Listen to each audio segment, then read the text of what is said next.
How much to text and when to text? To answer this question, I really wanted to share more of a personal story around this. And this is probably an interesting one for me because I'm the type of person who doesn't actually like a lot of text messaging in the beginning and prefers to just meet someone in person right away and then determine if the chemistry works well enough. Now we're in an interesting situation here where if you want to connect with someone, this is one of the, ways in which that, for me, for example, I might have to adjust a bit if I want to establish a rapport with someone. So in my experience, it's likely that I'm still not going to want to have too much texting going on. I'm probably going to then substitute whatever that in-person meeting would be with a face-to-face, conversation, or it could be an audio conversation over the phone. So those are some adjustments that I might be making to try to establish a connection with someone. But let's say that we are in a more typical circumstance, and maybe we can adjust this story to the notion of speaking with someone in that way. But a little while ago, I was texting with someone, getting to know them, and we had established that we were going to meet for a date and get to know each other in person. And so I felt like, okay, great, we've got that settled. Let's meet and see how it goes. And between the time that the date was set and the time that we were supposed to meet in person, I noticed that this individual would text a lot. And, not like, I mean, I didn't think there were any major quote unquote red flags or anything like that, but they just seemed to be reaching out a lot. Like, how are you? How's your day going? That kind of thing. And I am not someone who really entertains a lot of that. So I thought initially if I would respond quickly and appropriately, that they wouldn't need to text me so much. Like they would feel secure in that, we have a date, we're going to meet at that date and time, and let's see how it goes. But the more I would respond, the more texting they wanted, the more prompts I would get. And for me, that's actually not what I enjoy, and it was getting to a point where I was getting turned off by it. And I had to take ownership of me needing to vocalize what is my boundary in this situation. So I eventually texted him and I said, hey, I really appreciate the check-ins, but I have to tell you I'm not a big texter. And I much prefer to meet someone in person. I didn't tell him this, but to tell you, it pulls me out of whatever flow I'm in. So in my work day, I'm pretty structured and I get into my flow. I do what I got to do. And then if I'm going to check in with someone, it will be at the end of the day typically, or it could be at the beginning of the day. But I'm not someone who's on my phone throughout the day.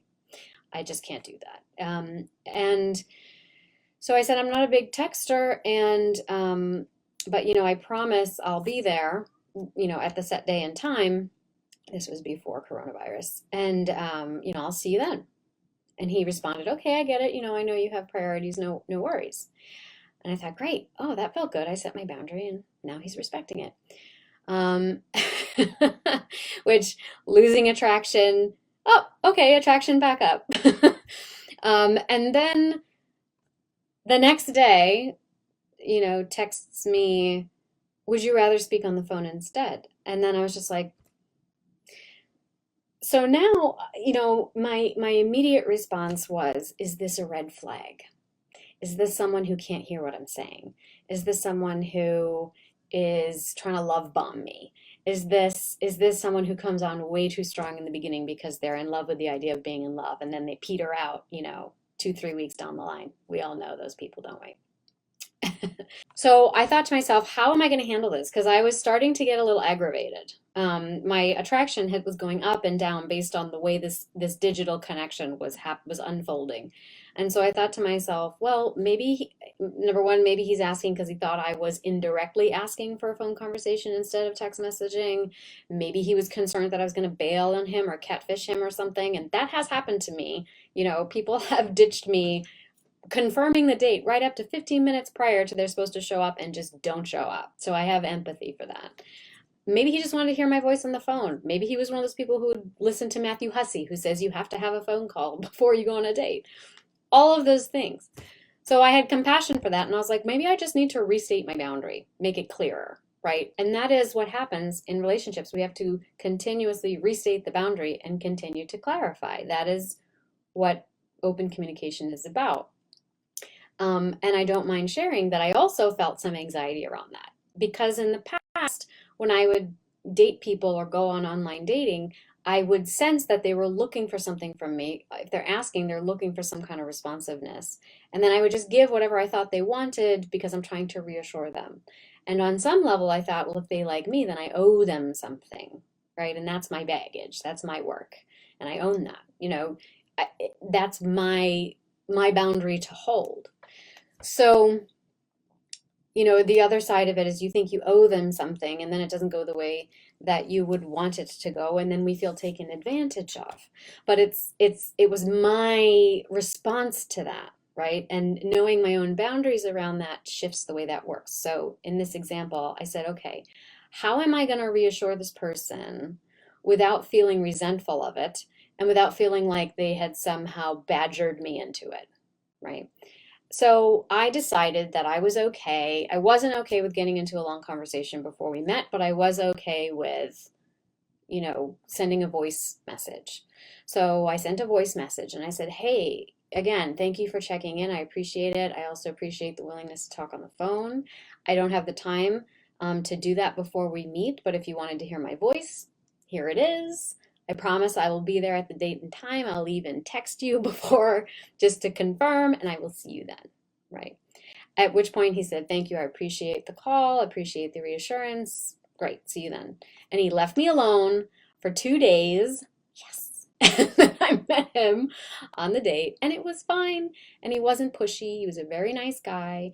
I think he just was like trying to negotiate whatever the rules are for online dating, getting to know someone, and it was a lovely conversation.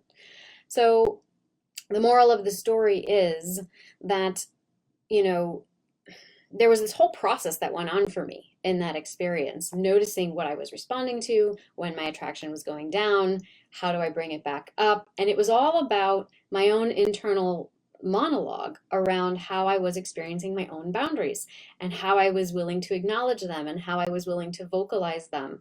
And then noticing that there was a gray space, like I didn't have to just be like annoyed that he was being too pushy and blah blah blah. I could just say, this is where I'm at with this, and figure out. And I actually literally said aloud to myself, Brianna, how can we offer this person the reassurance they're apparently leaking without feeling like we're being badgered into something? Like I just said it out loud. And sometimes when the answer doesn't come right away, I just like write down all these possibilities and then I pick the one that feels the best. And in that situation, sending a voice message was the one that felt the best to me. But I don't think there's a set standard that you're going to be able to apply to every single situation, because obviously you may be someone who's like, I would love to have a text conversation with someone throughout the day. I feel like that means they're into me, and we can get to know each other better, and then there's less pressure when we meet in person, blah blah blah. And there's no right or wrong to that. That doesn't make you anxious, doesn't necessarily make you secure, doesn't make you avoidant, whatever. It's that we have our own, boundary lines around those things. And the only way you're going to be able to suss that out in the context of the relationship is if you're open and willing to vocalize them. And you're also willing to meet someone halfway, right? And the threshold, so a lot of this sort of leads me to one of our other questions here, was what degree of emotional influence is healthy in a relationship? The only way you can determine that is if you're willing to have these types of internal conversations and then external conversations around what is feeling right to you. And then also being willing to participate in what I call a co-creation with that person, right? Meaning that you don't automatically assume what the outcome's going to be. You don't automatically assume what it is that they're needing for and asking for. You are curious about it, and you're willing to be receptive and knowing enough of what you will and will not do and what does and does not feel comfortable to you, that you can make concessions and compromises because you know and trust that just because I make one now doesn't mean I'm going to make one every single time.